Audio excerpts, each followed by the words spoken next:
The night was so still it felt as if the world itself was holding its breath. Christmas Eve, 1851. The Virginia countryside lay frozen under a pale winter moon, the ground crusted with frost that glittered like shards of glass. The fields stretched endlessly, quiet and barren, their rows of stripped stalks casting long skeletal shadows in the silver light. From the grand plantation house on the hill, music and laughter spilled out into the night, breaking the silence with cruel cheer. Inside, the air was thick with heat and the scent of roasted goose, spiced apples, and mulled wine. Candles flickered. In gilded chandeliers, their warm glow dancing over polished wood and silk gowns. The Whitfield family, masters of this land, celebrated without restraint, their glasses raised high, their voices drunk with arrogance and drink. But just beyond the golden light of the windows, in the shadows of the slave quarters, Samuel waited. The cold gnawed at his skin, biting through the thin, tattered fabric of his shirt. His breath came in ragged plumes, white against the blackness, but the tremor in his hands was not from the winter air. It was something heavier, darker. The match in his pocket felt like it weighed 100 pounds, a single sliver of wood, a tiny flame, and yet it carried the weight of a lifetime of chains, of scars across his back, of family torn away and dignity ground into the dirt. Tonight, it would carry something else. Vengeance. The voices from the big house grew louder, songs slurred, laughter spilling out as the revelry swelled. Inside they danced, they feasted, they drank to the birth of a savior while turning blind eyes to the souls they kept in bondage. And Samuel, silent, still, unseen, listened.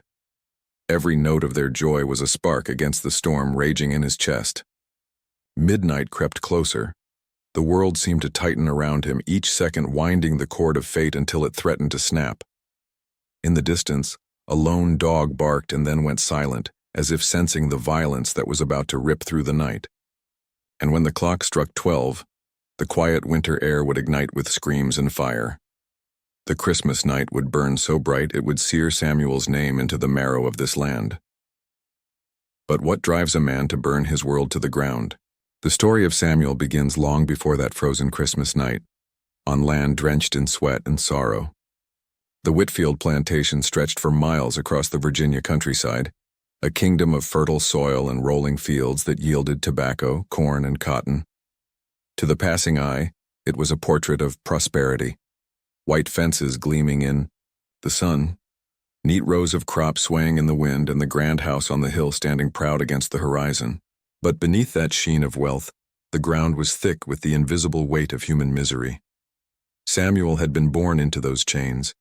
He had never known the taste of freedom, never once felt what it meant to choose his own path. From his earliest days, his world had been the rows of the fields, the crack of the overseer's whip, and the quiet strength of the other men and women who endured beside him. The scars across his back were old, but the humiliation of the whip never faded. It was a mark that told him every day exactly what he was to the man who owned him. Property, nothing more.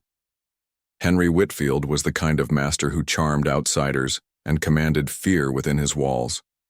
In town he was a gentleman, a man of impeccable manners known for his generous smile and polished words. But behind the doors of the big house, that charm gave way to something darker. His cruelty was methodical, delivered with a calmness that made it all the more terrifying. A dropped bucket, a delay in the fields, a look held too long. Any excuse could earn the lash or the loss of a meal. And yet, despite the chains, Samuel carried himself with a quiet dignity. He worked without complaint, his broad shoulders bent to the burden, his voice steady, his anger buried deep where no one could see it. That calm was his shield. Around his family in the quarters he was tender, a father figure to the younger ones, a source of quiet comfort to those who broke under the weight of their captivity. But at night, when the campfires dimmed and the others slept, his thoughts would drift to dangerous places. The Christmas season was the cruelest paradox of all. The big house prepared for weeks, filling the pantry with sugar, meat, and wine. Inside, garlands lined the walls, candles bathed the rooms in soft golden light, and the finest dishes were laid out in preparation for the feast. In In the quarters, the enslaved were given scraps, salted pork, hard bread, maybe a cup of cider, and told to be grateful. Worse, they were worked harder, summoned into the house to serve, to clean, to smile when spoken to, all while the songs of joy and salvation rang hollow in their ears. Still, whispers traveled along the edges of those fields. Whispers of men who had risen up, of plantations that had burned, of masters who had fallen. Some called it madness, others called it hope. Samuel listened. He never spoke of it, never shared the thoughts that took root in the quiet corners of his mind. But the ember of something dangerous had begun to glow in his chest, the knowledge that the house on the hill was not untouchable. That fire could do what the whip never could. And as another winter crept upon the land, that ember waited, patient and hungry, for the night it would finally be fed. Because even in silence, Samuel knew, nothing stays, buried forever. December crept forward with a cold that gnawed at the bones, a cold that wrapped itself around the fields, the quarters, and the big house on the hill. But inside Samuel, another kind of chill had taken root, sharp, focused, and resolute. What began as a quiet ember had grown into something darker, something with shape and purpose. Each day as the Christmas season drew near, Samuel's mind sharpened with dangerous clarity. He studied everything, every corner of the house, every weak timber beam, every draft that could carry a spark. He watched how the oil lamps swayed in the hallways, how the pantry overflowed with barrels of liquor and salted meats, how the drapes hung low and heavy, perfect for catching flame. What others saw as chores, hauling firewood, tending lamps, stoking the hearth, Samuel saw as preparation. Every movement, every observation was a step closer to the inevitable, but with each step came new reasons to follow through. A boy no older than 12 whipped raw in the yard for slowing in the fields. A woman dragged away in the dead of night, sold to cover Whitfield's gambling debt, her screams lingering long after her footsteps were gone. And then, Henry Whitfield himself, drunk on whiskey and power, laughing, daring the world to defy him, daring Samuel without even knowing it. To the others in the quarters, Samuel was the same steady figure he had always been. He spoke little, worked hard, and kept his head low. But in the quiet moments when the night pressed heavy on the land and the trees whispered in the dark, there was something in his silence that made the others uneasy. They saw it in the way he sat apart from the fire, staring not at the flames but through them as though he were seeing something no one else could, and though no one asked, they knew. They could feel it in the way the air thickened when he passed, in the way the dogs in the yard quieted when his shadow moved through the night. Samuel's silence had weight now. It was a shield and a warning. As Christmas Eve approached, the big house swelled with noise and light.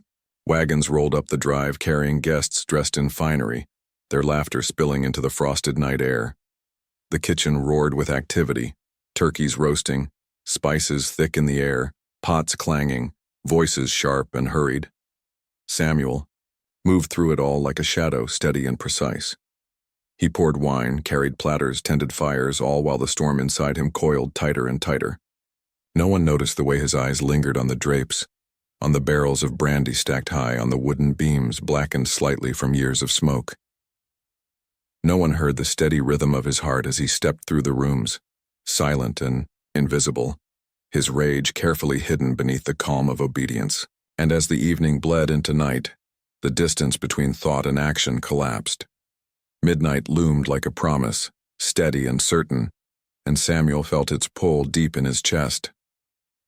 Ask yourself, what would you have done?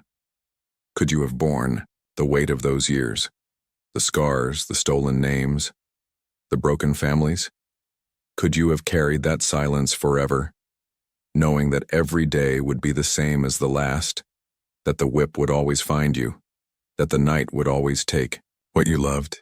By the time the clock neared 12, the house had descended into drunken revelry. Guests stumbled through hallways, laughing too loud, spilling wine, their silk and satin brushing against Samuel as if he were nothing more than air. They did not see the man among them. They did not see the storm. And Samuel, steady, silent, ready, moved through the chaos like a ghost. The moment was coming. The cord that had been wound so tightly for so long was ready to snap. And when it did, the world on that hill would never be the same. Midnight struck with the slow, solemn toll of the clock in the parlor, each chime echoing through the vast halls like a funeral bell. Samuel felt each one vibrate in his chest, steady and certain, marking the moment he had carried in his mind for months. The air in the big house had grown thick and hot from the press of bodies and the endless flow of wine. Laughter slurred in drunken voices. Somewhere, a fiddle scratched out a clumsy tune while boots stomped on polished wood. To everyone else, it was the height of celebration. To Samuel, it was the beginning of the end. The plan unfurled with quiet precision. In the kitchen, where the heat from the stoves made sweat bead on his brow, Samuel moved first. A lantern, left too close to a curtain, was tipped just so. Nothing suspicious, nothing that would draw a watchful eye. A trail of spilled brandy led from the pantry door to the main hallway, a gleaming path invisible to everyone drunk with revelry. Upstairs, another lamp was left to burn too high, the wick charring and spitting. The first flames were small, whispering rather than roaring. But they were hungry. They crept along the drapes, licked up the beams, and found the trail of brandy that guided them like a fuse. And then, all at once, the fire bloomed. The house erupted in chaos. Guests screamed as the heat swelled around them, as the smoke thickened and the crackle of burning wood grew to a deafening roar. Gowns that moments before swirled in laughter were now tangled in frantic movement, skirts catching embers, hair singed as women clawed their way toward the doors. Men cursed, shouting orders that no one followed, their polished shoes slipping on the polished floors now slick with spilled drink and panic. Henry Whitfield barreled into the hallway, his face flushed and twisted with rage, barking commands at no one and everyone at once. He shouted for Samuel, shouted his name, but Samuel was gone from sight, already slipping out through the kitchen door, his shadow blending into the frozen night. From the yard, Samuel paused. The winter air bit into his skin, sharp and clean compared to the suffocating heat inside. The house behind him glowed with an unholy light, the windows pulsing orange as if the devil himself had taken residence within. The screams rose higher, sharper, cutting through the night like the wail of the damned. And still Samuel did not move. He stood there, the frost crunching under his bare feet, and watched the world that had caged him crumble to ash. Inside, the inferno consumed everything. The walls groaned and split, timbers cracking like rifle fire as the structure began to give way. Smoke poured out into the night, black and thick, carrying with it the stench of charred wood, scorched fabric, and something far more human. The guests, those who could, clawed their way out into the cold, their finery blackened, their faces streaked with soot and terror. But for many, there would be no escape. Henry Whitfield fought his way through the blaze, coughing, choking, his voice breaking as he screamed his own name into the night, as though his wealth and power could command the flames to bend to his will. They did not. The fire showed no mercy, no deference to his status or his title. When the upper floor collapsed, it buried him in splintered beams and burning plaster, silencing him forever. From the tree line, Samuel watched until the roof caved, and sending a shower of sparks into the frozen night sky. It was almost beautiful. The way the fire danced against the darkness, the way it roared as if announcing its victory to the heavens. Ask yourself, in that moment, what did Samuel feel? Was it triumph? Was it sorrow? Or was it something far more complicated? A grim quiet, the kind that comes not with joy but with release. When the weight of a lifetime finally slips from your shoulders, no one would ever know. Samuel turned away before the final wall gave way, before the last scream faded into silence. He slipped into the woods, his figure swallowed by the shadows, leaving behind nothing but ruin and questions that would never be answered. The plantation, that had stood for decades, that had ruled over lives like a kingdom of chains, was reduced to a smoldering carcass by dawn. Only the chimney stacks remained, blackened and hollow, rising from the ruins like the bones of some great beast brought low. And Samuel, the man they once called property, the man they never truly saw, was gone. To some, it was as though the night had simply taken him, swallowed him whole, leaving only the ghost of his fury to haunt those grounds forever. For the survivors, there would be no forgetting. Not the screams, not the heat, not the shadow that slipped away while the world they had built turned to ash. And for those still bound in chains across the county, the story would travel like smoke on the wind. A whisper, a legend in the making, that a man named Samuel had burned his master alive on Christmas Eve and vanished into the dark. By morning, the fire was out, but the land still smoldered. The air was thick with the bitter tang of soot and ruin. And somewhere in the distance, beyond the reach of men and dogs, Samuel walked alone, the frost crunching underfoot, his breath steady in the quiet dawn. The big house was gone. The master was dead. And the world, for the first time in his life, was his to choose. But freedom, like fire, burns hot and fast, and the land was not done with Samuel yet. The great house was nothing but a charred skeleton when the first gray light of dawn crept over the fields. Smoke still clung to the trees, a sour, cloying blanket that refused to lift. The land itself seemed stunned into silence, as though nature could not quite comprehend the violence that had erupted in the dead of night. Where there had been laughter and the clinking of glasses only hours before, there was now only ruin, and the heavy, suffocating scent of burnt flesh. The neighboring planters were the first to arrive, roused from their beds by the glow of fire that had lit the horizon like an omen. They came on horseback, rifles slung across their shoulders, their faces pale and hard. What they found sent a chill through even the most seasoned of men. The Whitfield family, Henry, his wife, their 2 sons, and 3 guests, were little more than twisted, blackened shapes in the ash. The Christmas feast, half prepared in the kitchen, was now nothing but scorched debris scattered among broken plates and shattered glass. But the ruin of the house was not the most shocking detail. It was the absence. Samuel was gone. His cabin, untouched by flame, stood empty.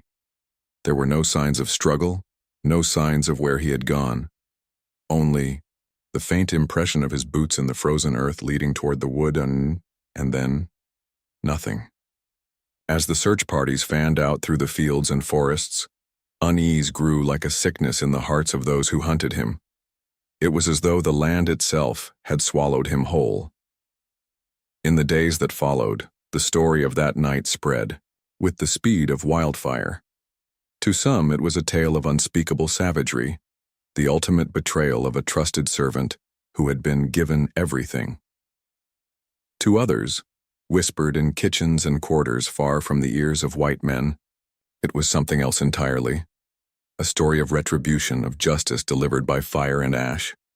Mothers would lower their voices and tell their children, "Do not cry when they beat you. Remember Samuel. Remember what a man can do when he refuses to bow." The authorities searched relentlessly, combing through the frozen swamps and hollows, questioning every enslaved person within a day's ride. They offered rewards, promised mercy for information, and hung those suspected of helping him vanish. Yet Samuel remained a ghost. Some swore they saw him once, a fleeting shadow slipping through the trees at dusk. Others believed he had crossed into the Blue Ridge and joined a community of Maroons deep in the wilderness beyond the reach of any patrol. For the Whitfield plantation, there would be no recovery. With Henry dead and no heir to manage the estate, the land fell into ruin. The fields went untended, the big house collapsed upon itself, and the remaining enslaved were sold off to neighboring farms, scattered to the winds like ash. What had once been a symbol of power and wealth became nothing more than a scar upon the land, a silent reminder of what had been lost and what had been avenged. But not everyone could sleep easily. In the years that followed, there were whispers, quiet, tremulous stories told in the taverns and along the riverbanks. They said that sometimes on winter nights when the wind howled through the bare trees, you could still smell the faint sting of smoke on the air. They said the old path leading to the ruins was cursed, that men who rode there after dark found themselves hearing the echo of footsteps in the brush, always just behind them, but never close enough to see.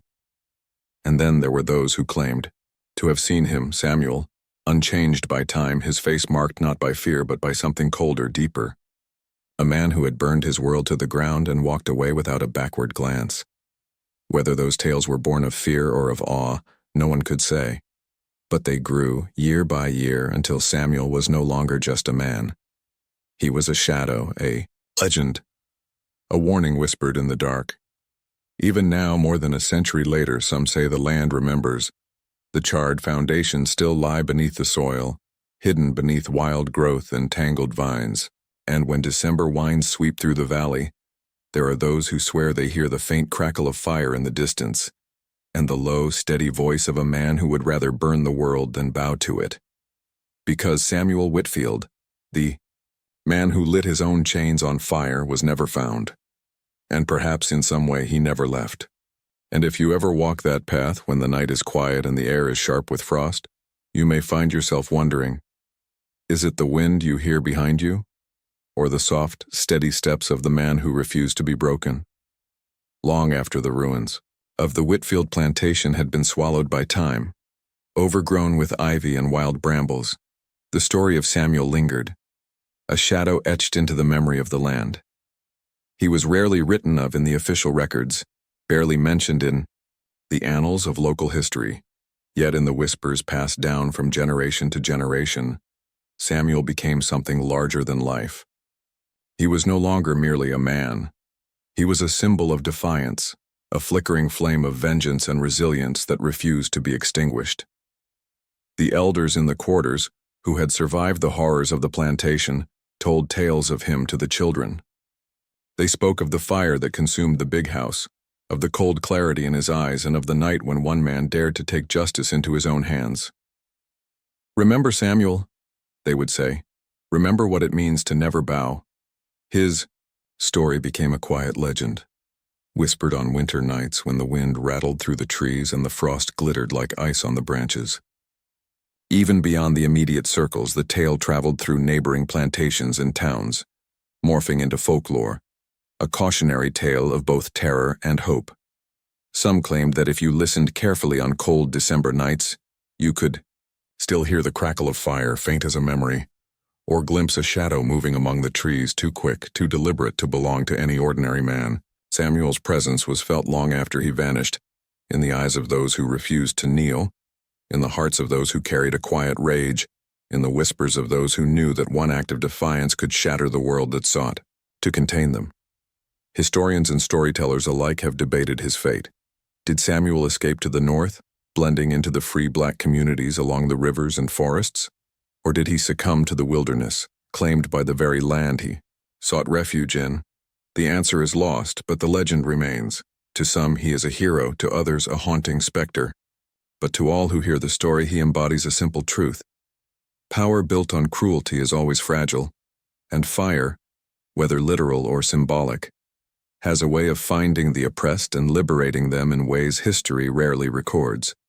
And so, the man who burned his master alive on that frozen Christmas Eve endures in memory, not as a figure of malice, but as a testament to resistance, to courage, and to the unquenchable desire for freedom.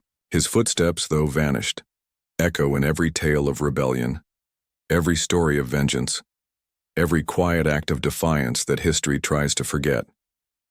Ask yourself, when you walk through the forests of Virginia on a winter night, do you hear the wind or the soft, determined steps of Samuel, still moving through the darkness, still untouchable, still unbroken? Some legends are never buried. Some fires never die.